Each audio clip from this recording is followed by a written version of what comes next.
Buenas tardes, bienvenidos a este ciclo de conferencias que hemos organizado con motivo de la exposición Guerra, vivir la violencia y los conflictos en la Navarra de 1521.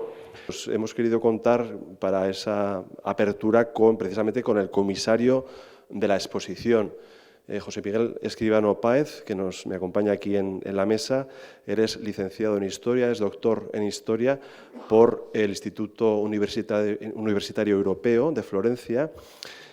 Conoce perfectamente la documentación, ha buceado en los principales archivos de esa época, españoles y europeos. Por supuesto, también se conoce la documentación de este Archivo Real y General de Navarra, especialmente la documentación del Fondo Cámara de Comptos, del Fondo Juan Rena, que es esencial para el estudio de todo lo relativo a la conquista del Reino de Navarra.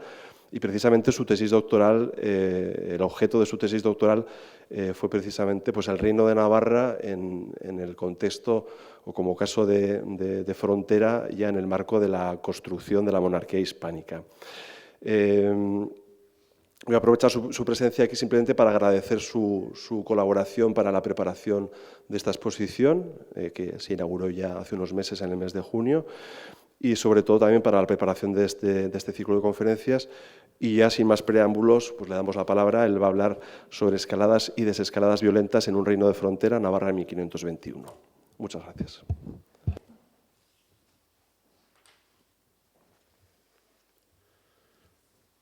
Hola, buenas tardes. Es un placer estar aquí inaugurando el ciclo de conferencias de la exposición Guerra, vivir la violencia y los conflictos en la Navarra de 1521. Antes de empezar, me he esforzado. Agradecer la confianza depositada en mí para organizar esta exposición.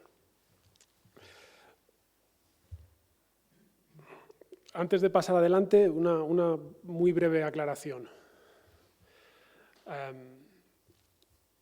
A pesar de que hoy vaya a centrar mi exposición en un tema muy concreto, que es un hilo conductor de toda esta guerra, en el turno de preguntas estaré encantado de responder cualquier tipo de pregunta, cualquier tipo de comentario sobre cualquier tema relacionado con la exposición, aunque no lo haya tratado en mi presentación de hoy.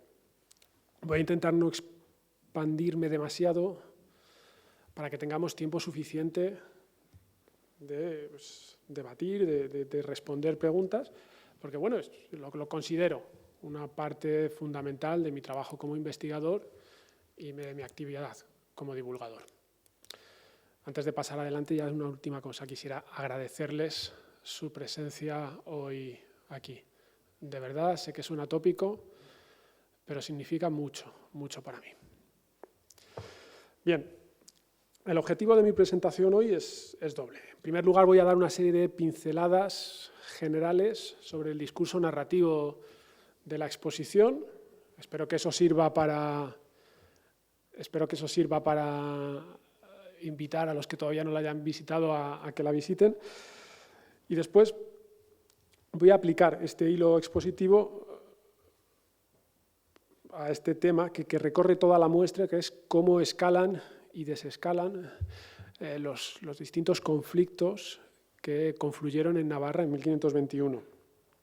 Hoy no voy a realizar un recorrido general por toda la guerra. Eso es algo que otros ya han hecho y lo han hecho mejor de lo que yo pudiera hacerlo. Lo que voy a hacer es centrarme en analizar en profundidad una serie de acontecimientos, episodios, personajes que puedan ayudar a entender mejor la guerra de 1521, sus puntos en común con otros conflictos armados en la Europa de la época, pero también su excepcionalidad, las diferencias y sobre todo los motivos del porqué de estos puntos en común y el porqué de estas diferencias.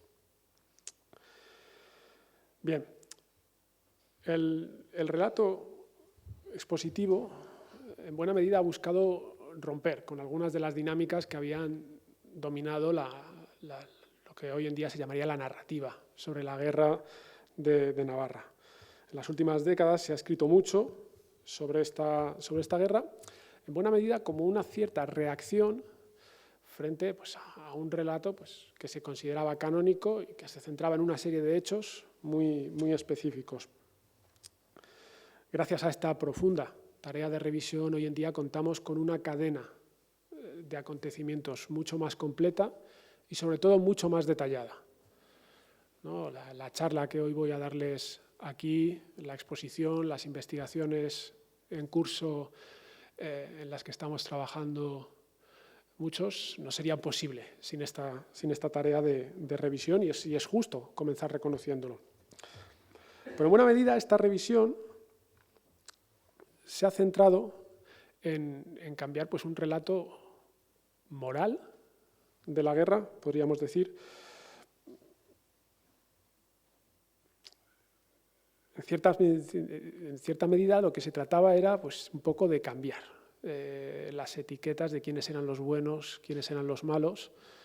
Curiosamente, muchas de las respuestas que ha recibido esta revisión, esta reciente revisión, se ha centrado en lo mismo, en contestar esta distribución de estas etiquetas morales, ¿no? Y es interesante porque, por muy contrapuestas que puedan parecer estas distintas visiones, coincidían en algo, y era pues, en un relato en el que los protagonistas son los mismos, ¿no? Cambian el adjetivo de buenos, malos, héroes, villanos que les apliquemos. Esta exposición estaba diseñada para escapar a esta dinámica. Nosotros no buscamos cambiar el punto de vista moral, buscamos cambiar la perspectiva.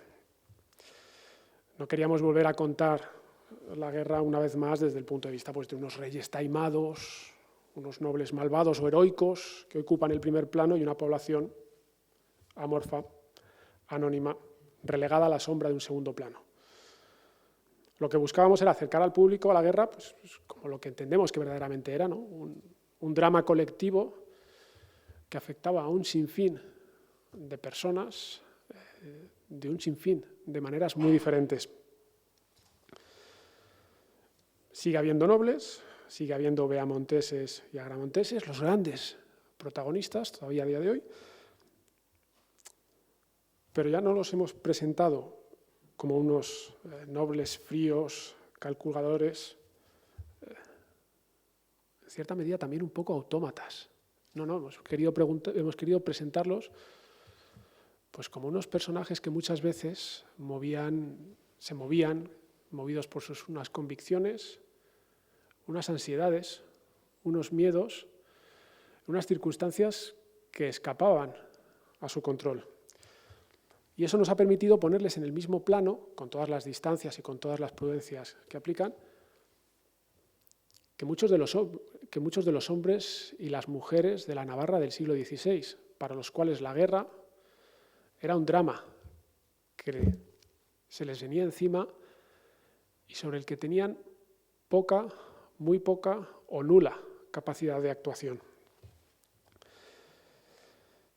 En fin, estamos convencidos de que este cambio de perspectiva pues, es fundamental para acercar algo tan lejano como esa guerra en el siglo XVI a una sociedad tan plural, tan compleja como son las sociedades actuales.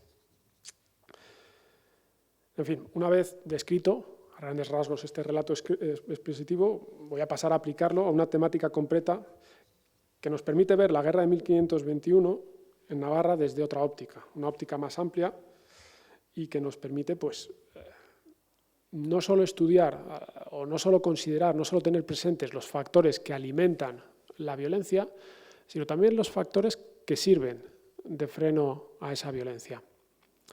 Porque es muy interesante, cuando miramos a las guerras del pasado, no considerarlas como algo que era inevitable. No, la guerra es el resultado de una serie de decisiones que toman una serie de personajes que obviamente tienen un poder político que no tiene la mayoría de la población, pero esas guerras son también el marco en el que un montón, muchísimos actores diferentes toman decisiones, y toman decisiones de escalar la violencia o ponerle freno.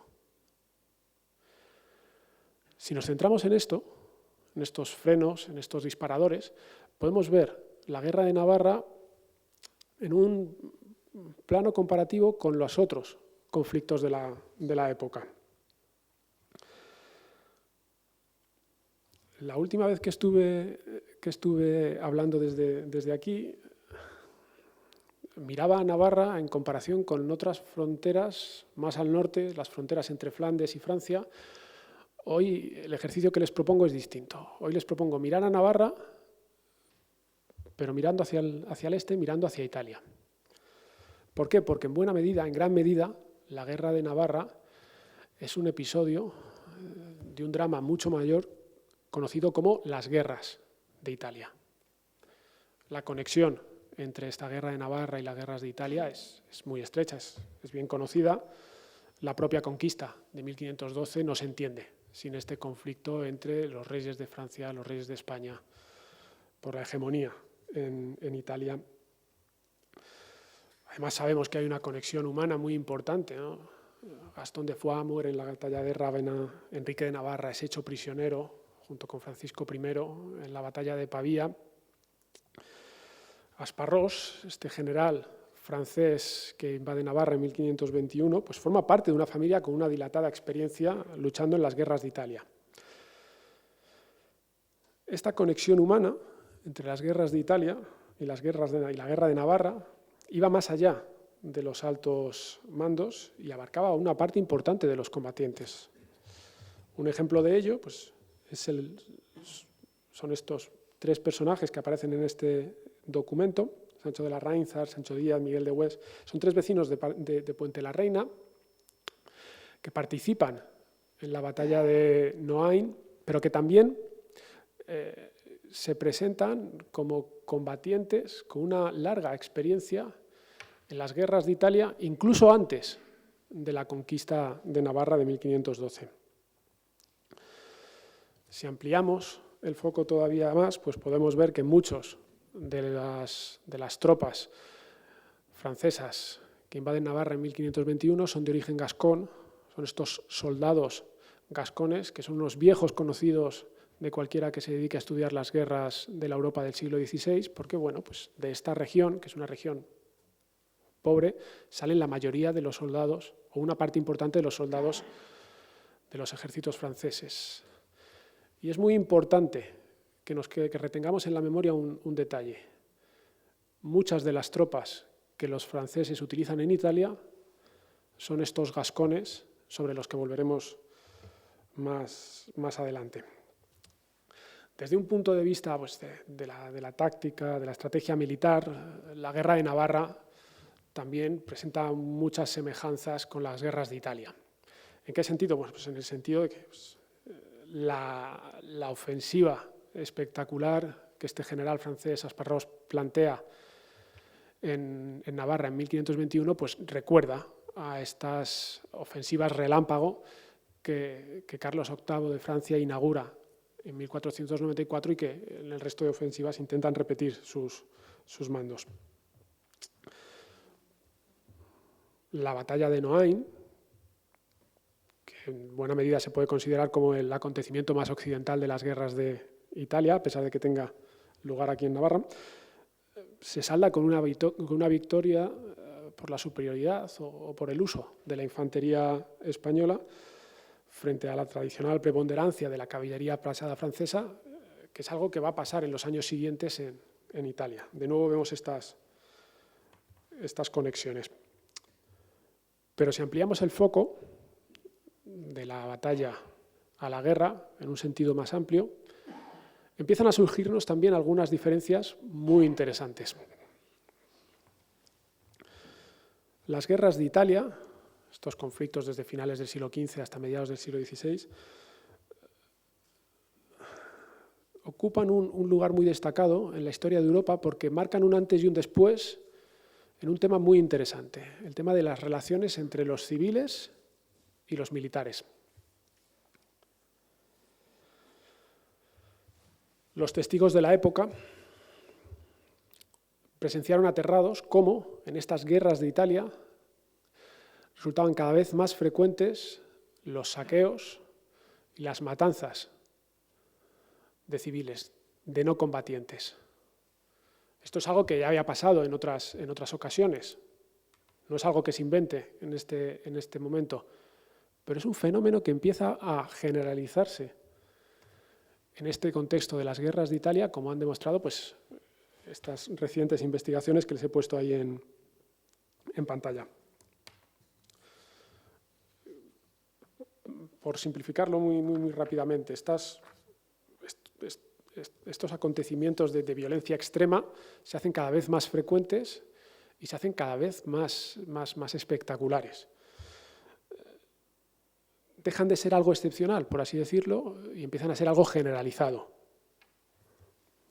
Y por desgracia, pues esas matanzas forman parte de la realidad de las guerras de religión en Francia, que continúan a las guerras de Italia, forman parte de la guerra de los 30 años en el siglo XVII.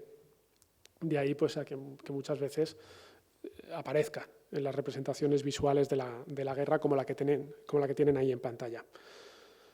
Y sin embargo, esto es muy interesante, este tipo de eventos brillan por su ausencia en el caso de Navarra.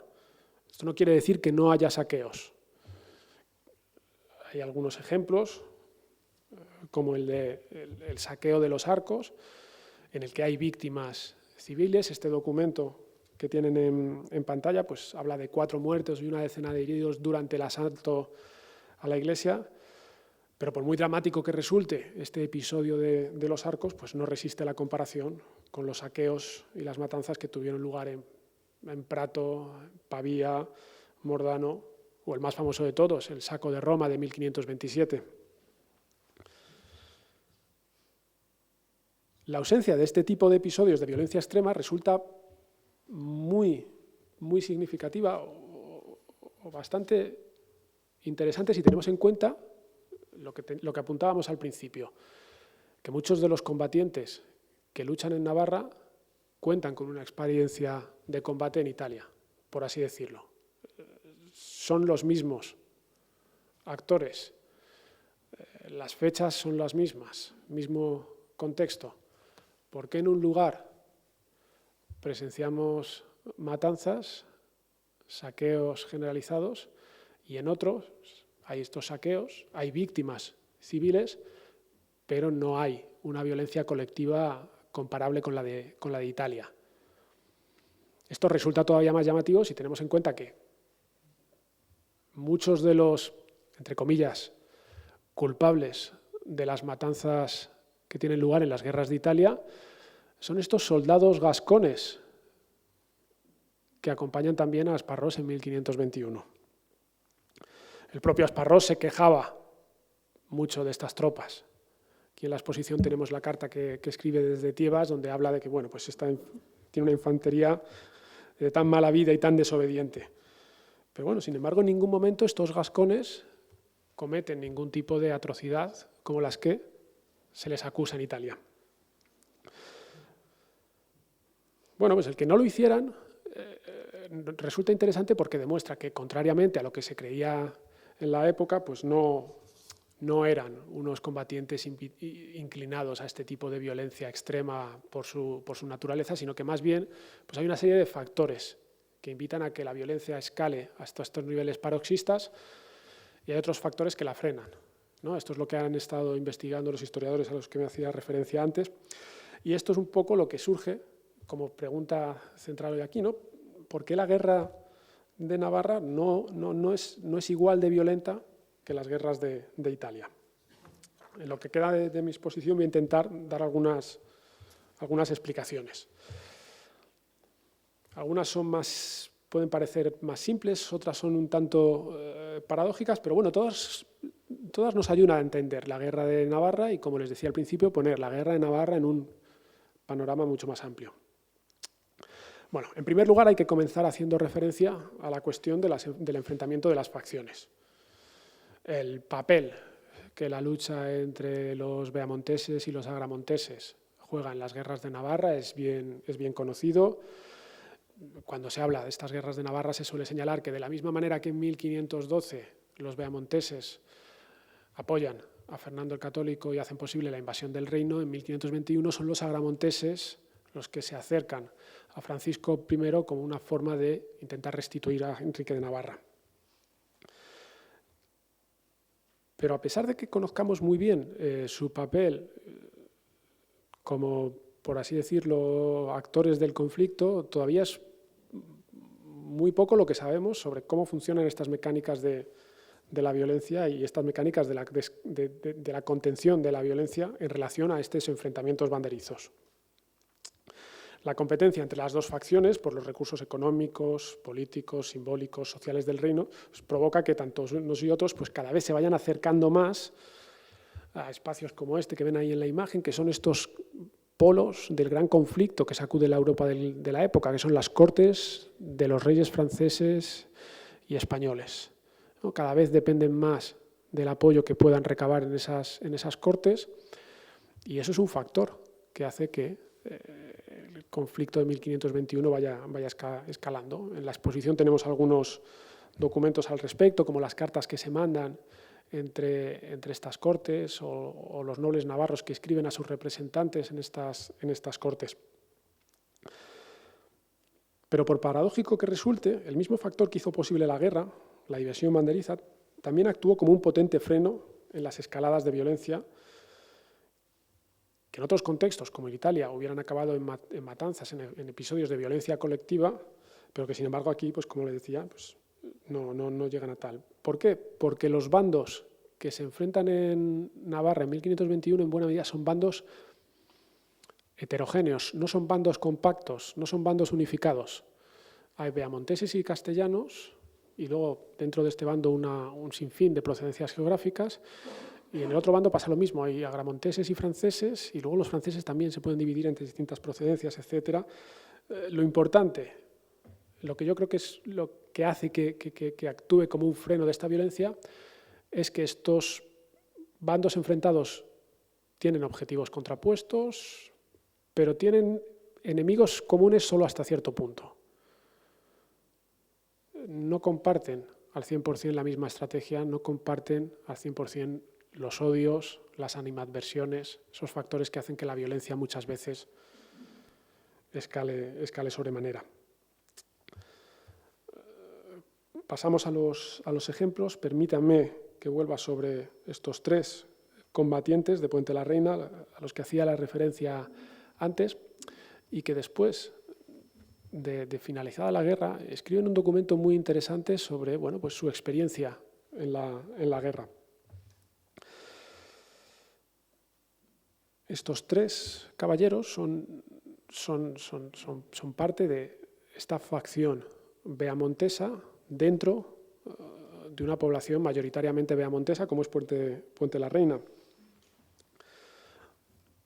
Cuando comienza la guerra se ausentan, intentan formar parte del ejército que va a recuperar Navarra para Carlos V, pero uno de ellos, Sancho de Larrainzar, es apresado. Y años después relata su cautiverio y hace referencia a cómo le cautivan los franceses, que parecer buscan un rescate económico por él, pero que sin embargo se topa con la animadversión de algunos agramonteses hasta el punto de hacerle temer que a suplicación y ruego de ciertos vecinos de la parcialidad agramontesa le ahorcaran. La violencia no se limita a este caballero, sino que también se extiende a su familia y a sus bienes.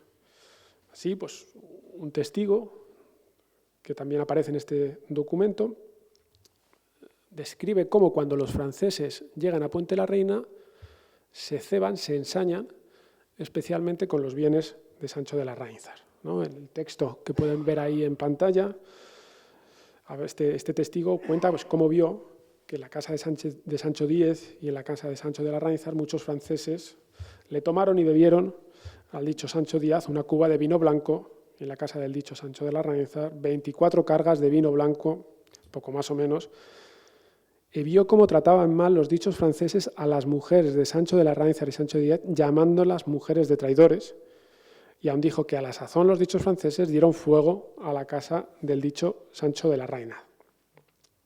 En fin, episodios como este resultaban de lo más habitual en las guerras de la época. El simple hecho de que estos caballeros tuvieran sus bodegas bien abastecidas, ya era motivo suficiente como para que sufrieran un saqueo. Pero sin embargo, este documento demuestra que hay algo más. ¿no? No solamente, no es que se saquee toda la población, es que se actúa contra algunos elementos específicos porque se han ausentado, porque intentan defender la causa de Carlos V, y por eso se atacan sus bienes, pero también, y esto es muy interesante, por eso se ataca a sus mujeres con esta acusación de mujeres de traidores, ¿no?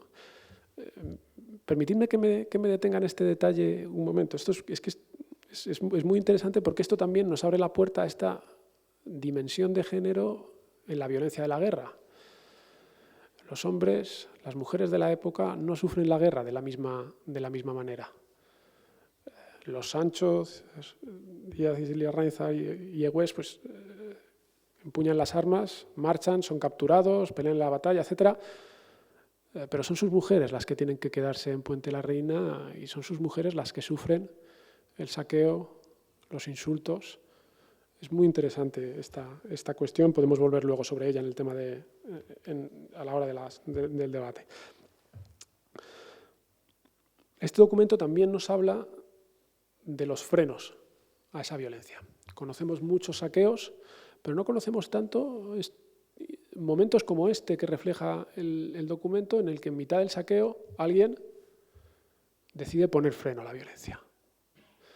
Tenemos algunos franceses que pegan fuego a la casa de este Sancho, pero tenemos a los vecinos de Puente la Reina y a un capitán francés, y esto es muy interesante, que participan en las tareas de extinción del incendio de la casa. Es probable que este capitán francés pues, estuviera implementando una política de buen trato para con los navarros que parece haber caracterizado la ofensiva de Asparrós en 1521. Hay algunas fuentes que nos hablan de pues, lo bien que se portaban estos franceses, que es algo bastante interesante. Es probable que bueno, pues simplemente se moviera por algún tipo de valor, de misericordia. Pero, sin embargo, lo que está fuera de toda duda es que este capitán no comparte la animadversión por Sancho de Larrainza que sí que tienen estos vecinos de la parcialidad agramontesa que bueno, pues, abogan por ahorcarle. Este es un primer ejemplo. No podemos tomar este primer ejemplo como una muestra de que, bueno, son los navarros más radicalizados de las facciones los que impulsan estas escaladas de la violencia, ¿no? El que en este caso haya algunos dispuestos a subir varios peldaños hasta ejecutar a este personaje no nos debe hacer pensar que sea siempre así. De hecho, conocemos otros ejemplos en los que son los miembros de las facciones navarras los que frenan una violencia que obedecía a las pasiones o a los intereses de los militares. Y esto es lo que ocurrió en el siguiente episodio que les quiero traer hoy aquí, que es el episodio de la rendición de la guarnición castellana de Pamplona. Cuando los castellanos conquistan Pamplona en 1512, empiezan a construir una fortaleza. Para cuando los franceses invaden Navarra en 1521, esa fortaleza está todavía sin terminar, pero hay una guarnición que decide plantar cara al ejército francés. Conocemos este evento de una manera muy detallada porque el mercader navarro Miguel de Añués lo relató en su correspondencia de la manera que ven aquí en pantalla. De las nuevas de acá, ya creo habréis sabido de cómo los de la fortaleza de Pamplona comenzaron a batir contra la ciudad. Los franceses pusieron luego su artillería a la barba de la fortaleza y batieron tan terriblemente contra la fortaleza que no es cosa de decir ni de creer. En fin, que en 6 horas de reloj que batieron los de la fortaleza se dieron demandando las vidas que si no fuera por don Pedro de Navarra, hijo del señor mariscal, según se dice, no les querían dar la vida. De los franceses murieron un artillero y dentro de la fortaleza 3 o 4. Plega a Dios poner algún buen ángel de paz que con tanto poder que otra mente no se puede seguir, sino muchos daños y males. Bien, la carta del mercader Miguel de Añués describe una situación típica de las guerras de la época. Esta es la típica situación que en las guerras de Italia hubiera acabado en un baño de sangre. lo más interesante aquí es lo relativo a las condiciones de la rendición. Y es que por cruel que nos parezca hoy en día, estamos hablando de ejecutar a un enemigo que se ha rendido, las leyes de la guerra en el siglo XVI daban la razón a estos mandos franceses que querían ejecutar a los soldados castellanos. Los militares victoriosos de un asedio solo estaban obligados a responder, a respetar la vida de los rendidos si estos habían depuesto las armas antes de empezar el combate. Cuando los castellanos deciden empezar a bombardear Pamplona y deciden disparar contra la artillería francesa, están renunciando a su derecho a una rendición que les permita salvar la vida.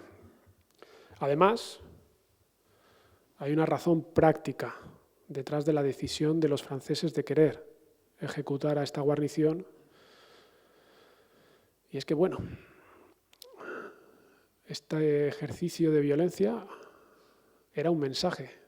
Si se dan cuenta, la carta de Miguel de Añués comienza haciendo referencia a la circulación de la información, ¿no?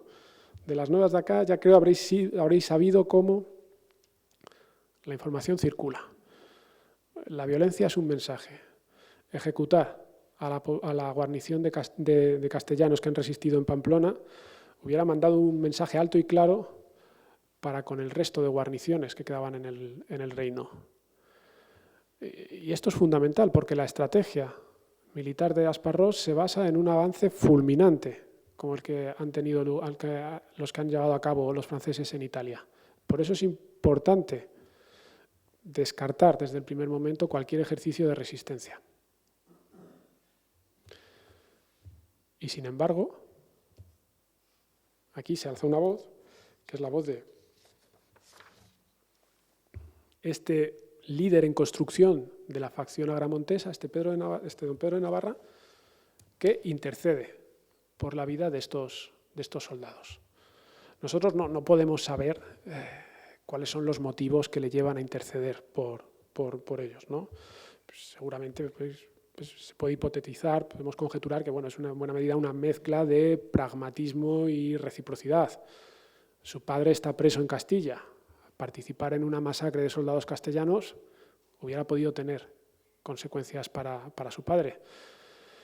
Pero es que además, años después, este mismo personaje va a tener que negociar su rendición frente a los castellanos durante el asedio de Fuenterrabía. Lo que sí que sabemos, por cierto, es que este es el tipo de eventos que alimentan las cadenas de acción-reacción que hacen que la violencia vaya escalando y que hace que muchas veces, como les decía antes, en Italia estos acontecimientos acaben en baños de sangre que provocan represalias en la forma de otros baños de sangre en parte de combatientes rendidos, civiles, etc.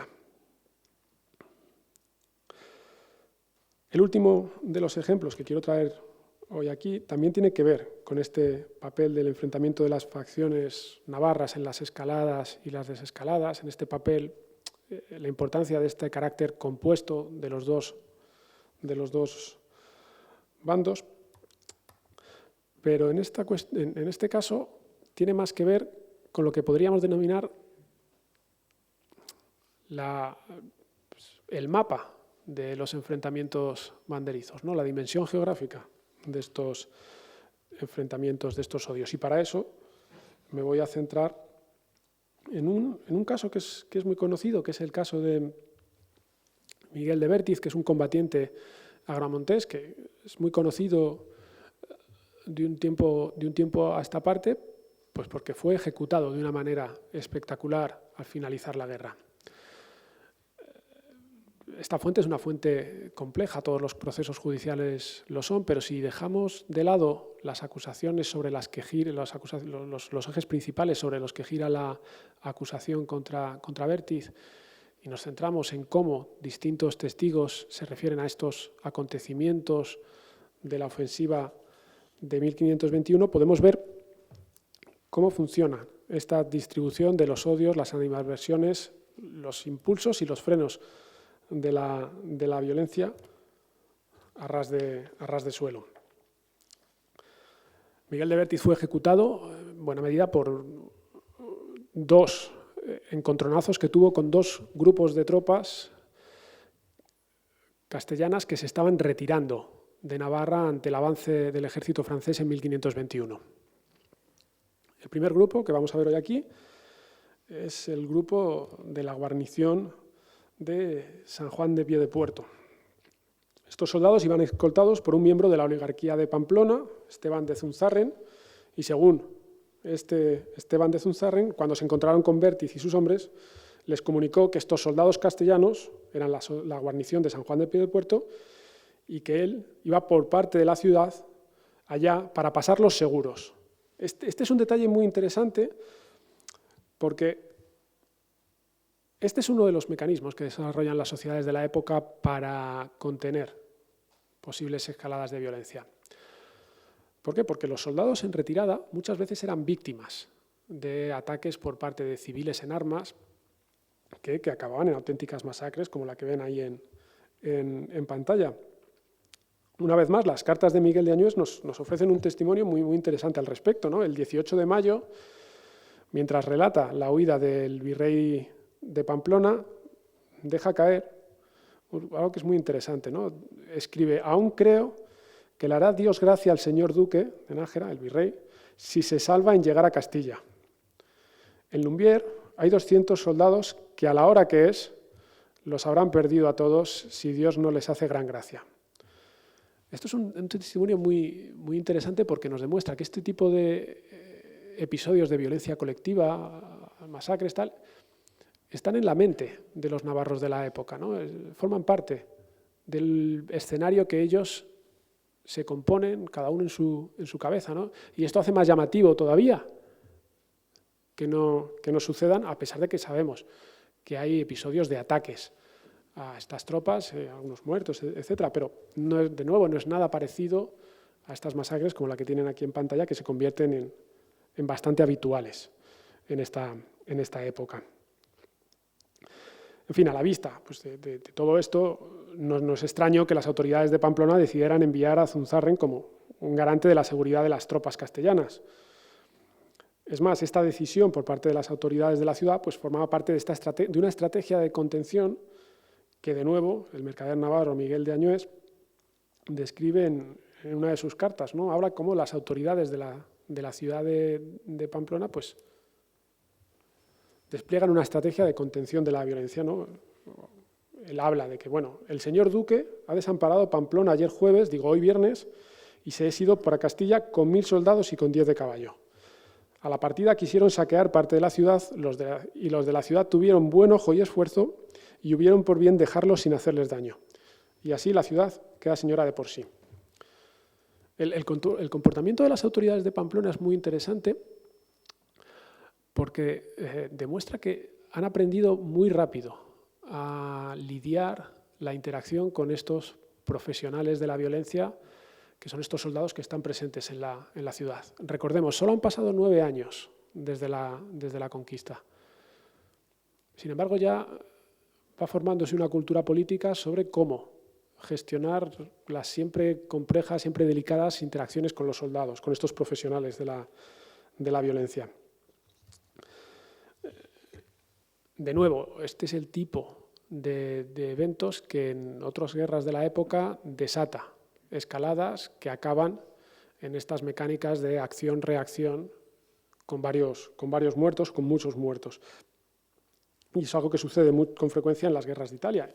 Y es probable que la ciudad de Pamplona actúe en esta línea de contención porque teme que se prenda la mecha de estas escaladas. Pero bueno, la estrategia de contención de la ciudad de Pamplona estuvo a punto de dar al traste cuando las tropas castellanas se cruzan en el camino con Vértiz y sus hombres. Esteban de Zunzarren, recordemos, encargado por las autoridades de Pamplona de velar por la seguridad de los soldados castellanos, intenta hacer valer su autoridad, la autoridad que le ha conferido la ciudad de Pamplona, para proteger a los soldados. ¿Y qué es lo que pasa? Pues veamos las palabras del propio Miguel de Vértiz al respecto.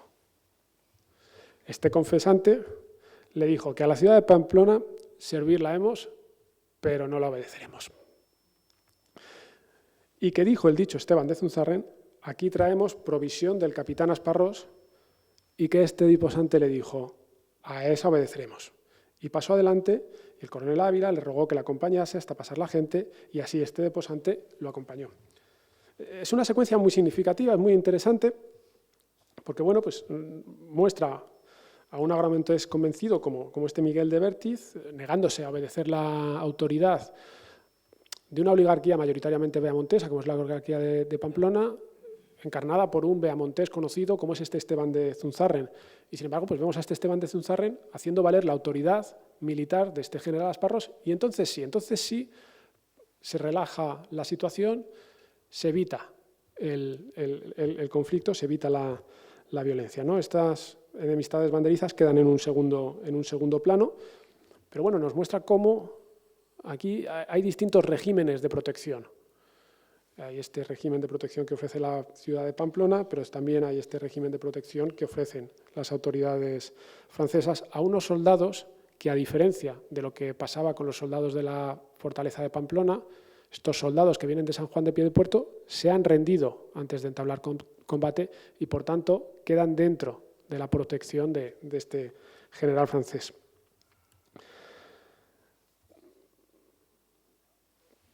El último caso también que quiero traerles hoy aquí, no me quiero extender mucho más, es el de este segundo encontronazo protagonizado por Vértiz y sus hombres, esta vez con un grupo de alaveses que se están retirando y que cuando están atravesando Valdizarbe por el camino real son interpelados por Vértiz y sus hombres.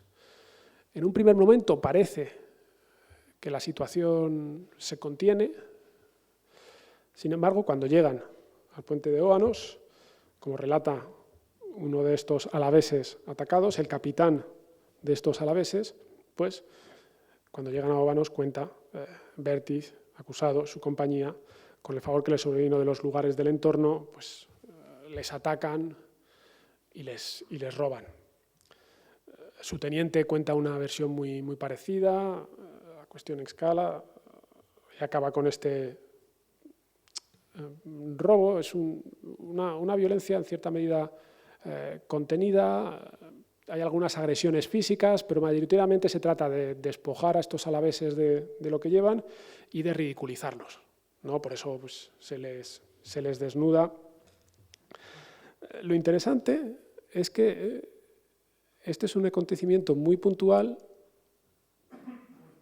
restringido a un lugar muy puntual. ¿Por qué? Porque, como cuentan los propios afectados, la cosa no pasa a mayores porque inmediatamente pueden refugiarse en Puente la Reina, recordemos, una localidad de mayoritaria adscripción beamontesa, donde están a salvo del ataque de este agramontés Miguel de Vértiz y sus hombres, y donde, pues, como relatan, pues reciben un buen tratamiento, ¿no? El que estos alaveses reciban refugio en una población de tradicional predominio beamontés, pues no resulta tan sorprendente, ¿no? Pues si tenemos en cuenta que es una población mayoritariamente beamontesa. Pero bueno, nos demuestra cómo podía ser importante esta distribución geográfica de los odios banderizos, ¿no?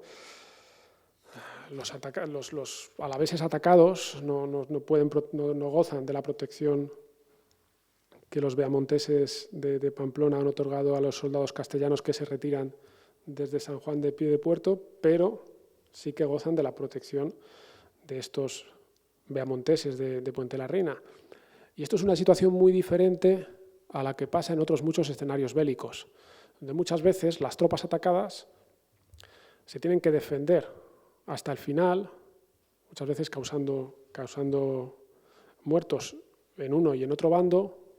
De nuevo, los atacantes lo mismo, porque tienen que atravesar todo un territorio enemigo. No, aquí vemos que es un territorio mucho más, ¿cómo decirlo?, restringido, ¿no? El refugio, por así decirlo, no está al otro lado de los Alpes, no está al otro lado de los Pirineos, está un poco más abajo del camino, está al otro lado de la colina. Y eso creo que es importante a la hora de explicar estas dinámicas de escalada y desescalada de la violencia. En fin, un poco para ir concluyendo, estos episodios que hemos repasado hoy en día pues, son unos ejemplos de una realidad mucho más amplia, que es la realidad que podemos observar cuando cambiamos el foco de la batalla al foco de la guerra, que muchas veces es la suma de acontecimientos pues, como este, retiradas, saqueos, escaramuzas, enfrentamientos y demás, y que bueno, pues nos permiten entender las mecánicas que alimentan la violencia, pero también las mecánicas que ponen freno a esa violencia, algo que bueno, pues nos permite ver la guerra de Navarra en un contexto más amplio y nos permite plantearnos nuevas preguntas sobre la guerra de Navarra, que al fin y al cabo pues, es algo que tenemos que hacer los historiadores pues, para demostrarle a la sociedad, a una sociedad tan compleja, tan inclusiva, tan no violenta como la actual, que todavía queda mucho por aprender de estas sociedades tan violentas como eran las sociedades en guerra en el siglo XVI. En fin, solo me queda esperar que esta exposición y estas conferencias contribuyan a ello. Muchas gracias por su atención y, como les decía, quedo a la espera de sus preguntas. Muchas gracias.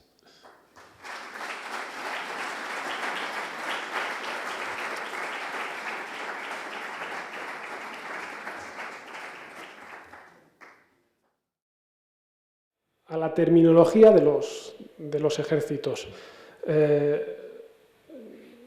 Yo hablo de los franceses en algunas ocasiones, en algunas otras ocasiones, por ejemplo, cuando se habla de la batalla de Naguir, sí que se puede hablar de un ejército franco-navarro, pero en muchas cuestiones las fuentes se refieren a franceses, porque son la mayoría, o sobre todo, como por ejemplo en el caso de Pamplona, porque lo que importa es la parte francesa del bando. Son los franceses los que traen la artillería que permite rendir la ciudad, y es a los franceses a los que se rinden. No me refiero a ellos como franco-navarros, pero bueno, el protagonista es este Pedro de Navarra. Respecto al tema de el supuesto pacifismo navarro antes de la conquista, no hay ninguna sociedad en el antiguo régimen que pueda ser una sociedad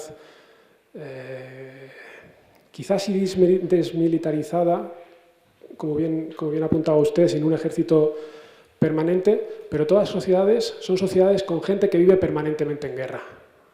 Los nobles navarros tienen un currículum de servir en guerras dentro y fuera de Navarra que no tiene nada que envidiar al de los nobles castellanos, y lo mismo de los muchos escuderos, los muchos combatientes que están ahí. Cuando uno mira a las guerras del norte de África en esta época, se encuentra un montón de combatientes navarros. Cuando uno mira a la orden de los caballeros hospitalarios que protagoniza la guerra en el Mediterráneo contra los musulmanes, hay un montón de navarros. Cuando uno mira las nóminas de los ejércitos de Castilla, hay un montón de navarros, y lo mismo con los ejércitos de Francia. No hay un ejército permanente, pero hay gente permanentemente en guerra. Sobre esta idea del reino de frontera, sí, hay una serie de solidaridad, o se suele ver esta sociedad del Reino de Navarra pues como articulada por unas solidaridades verticales que después pues son barridas de un plumazo por unas solidaridades horizontales, ¿no? Esto es algo que se ha traspapelado aquí o se ha trasladado al escenario navarro desde la historiografía que nos habla de los condados del Rosellón y la Cerdaña en Cataluña. Pero bueno, en esto coincido con usted. Este proceso de fronterización, como bien ha estudiado Fernando Chavarría, es algo posterior a la conquista y es algo que es el resultado de este enfrentamiento entre Francia y España. Pero ojo, este discurso de la frontera es un discurso que utilizan los navarros, y utilizan los navarros desde muy pronto.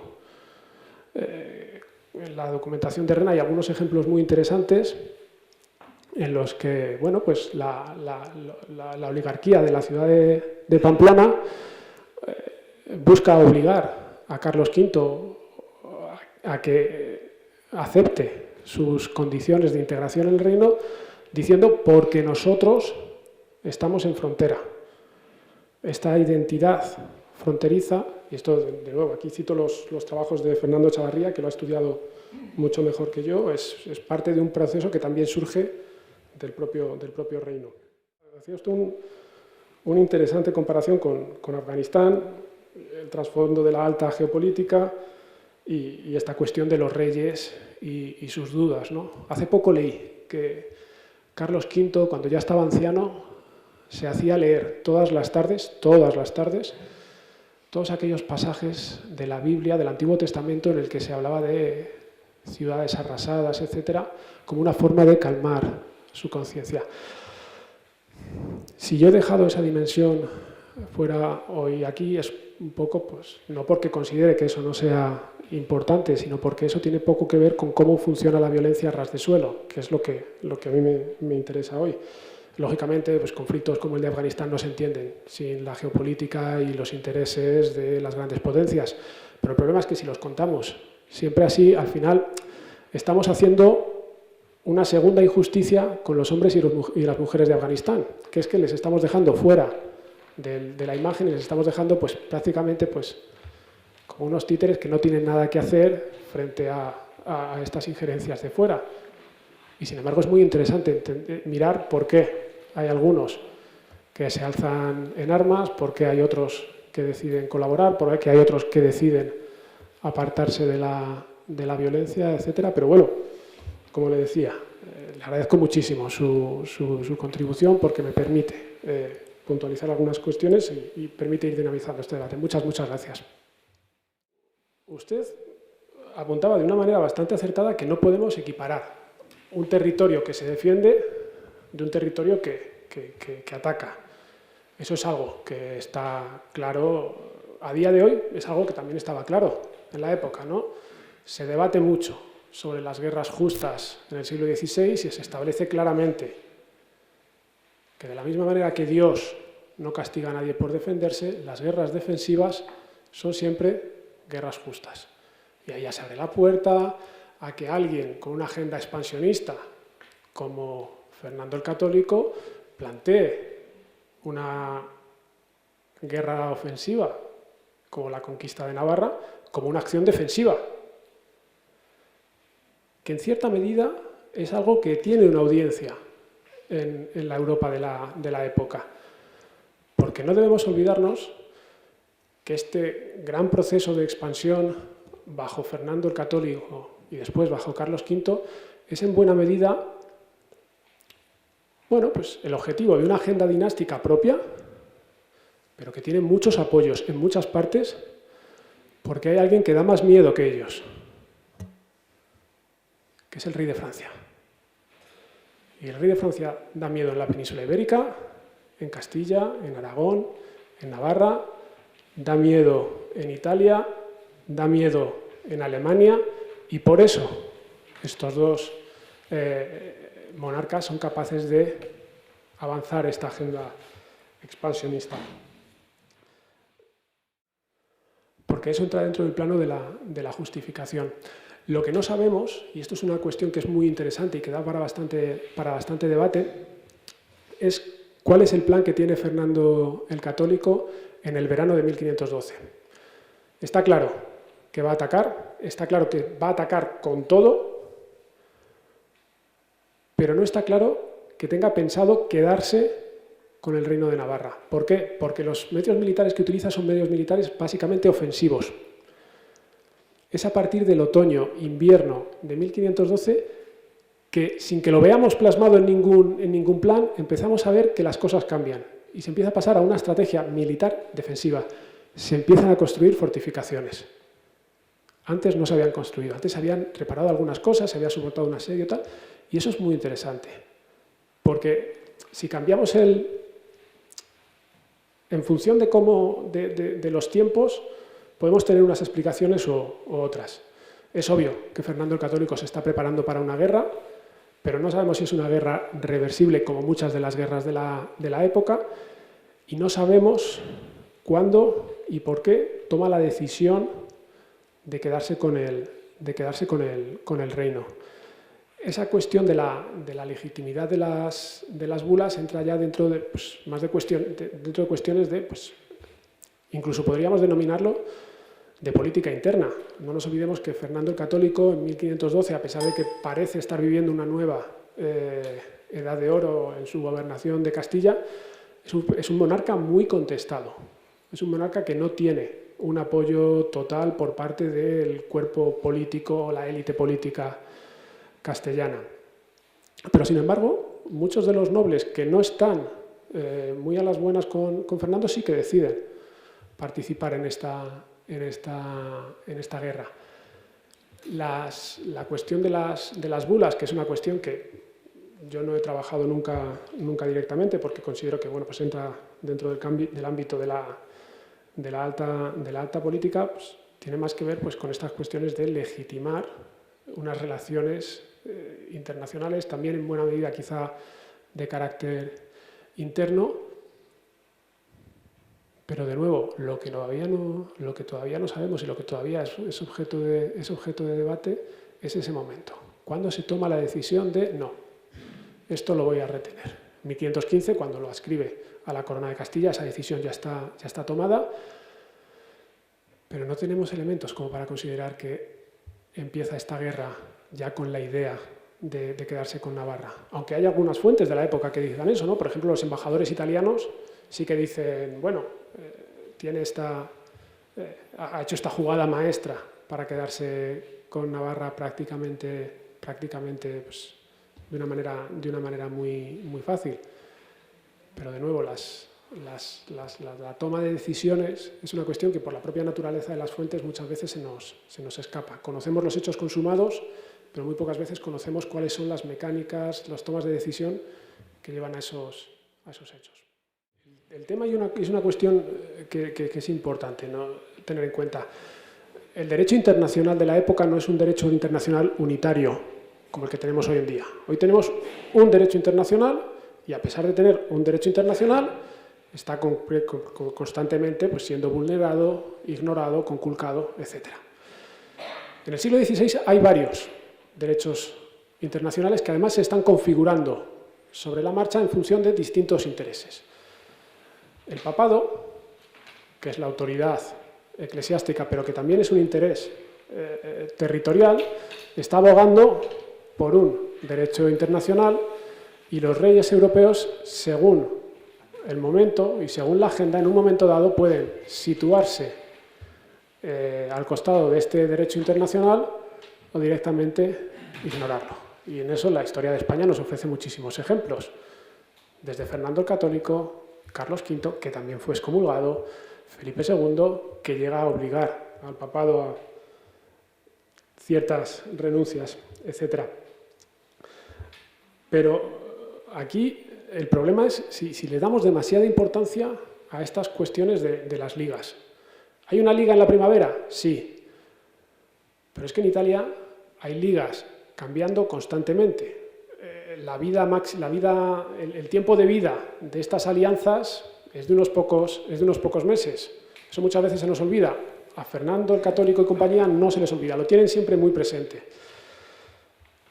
Respecto a la cláusula sobre los territorios fuera de Italia, estos textos son textos que se escriben, y esto es muy importante, no se escriben gratuitamente, escribir cuesta, y en el siglo XVI más todavía. Se escriben para formar parte de unos debates, no para justificaciones actuales, sino para esos debates jurídico-políticos que están teniendo lugar en la época. Y como muchos de los textos que debatimos hoy en día, cuando se escriben, se busca escribirlos de la manera más eficiente frente a un futuro que es contingente. O sea, como no sabemos lo que va a pasar, queremos guardarnos las espaldas de la mejor manera posible. La referencia a los territorios fuera de Italia en buena medida viene por el rey de Inglaterra, que quiere reabrir el frente francés de la Guerra de los 100 años y que todavía no ha renunciado a sus derechos sobre algunos territorios franceses. Es eso por lo que se incluye esta mención de territorios fuera de Italia. Claro, lógicamente a Fernando el Católico le viene genial que haya esta mención. Pero no nos engañemos, sin esta mención, Fernando el Católico se podría haber quedado con estos territorios, como muchas otras veces otros monarcas se quedan con territorios que quedan fuera y después construyen una legitimidad. Hoy en día tenemos unas leyes y después actuamos. Esta gente muchas veces pone el carro antes de los bueyes. Claro, pero el problema es que si nos centramos en cuestiones de derecho internacional, los protagonistas son unos. La pregunta, nosotros, que somos una sociedad democrática, ¿hasta qué punto tenemos que seguir narrando o repensando la guerra centrándonos en Fernando el Católico, Enrique, Francisco, el Papa? Que no digo que sea algo que haya que dejar fuera, pero que es algo que tendremos que repensar. La guerra tiene muchísimos protagonistas y a nosotros nos pueden interpelar muchos otros que no sean estos reyes sobre los que prácticamente sabemos casi todo y que pues, han protagonizado los relatos pues, prácticamente desde el siglo XIX. Bueno, pues ya con esto yo creo que damos, ¿no?, por finalizado la sesión. Reiterar el agradecimiento al ponente por su profundo conocimiento, como hemos visto, de las fuentes y por ofrecernos esta perspectiva tan distinta y tan sugerente sobre estos acontecimientos. Y bueno, al resto, muchas gracias por su asistencia. Esperemos verles el próximo miércoles. Muchas gracias.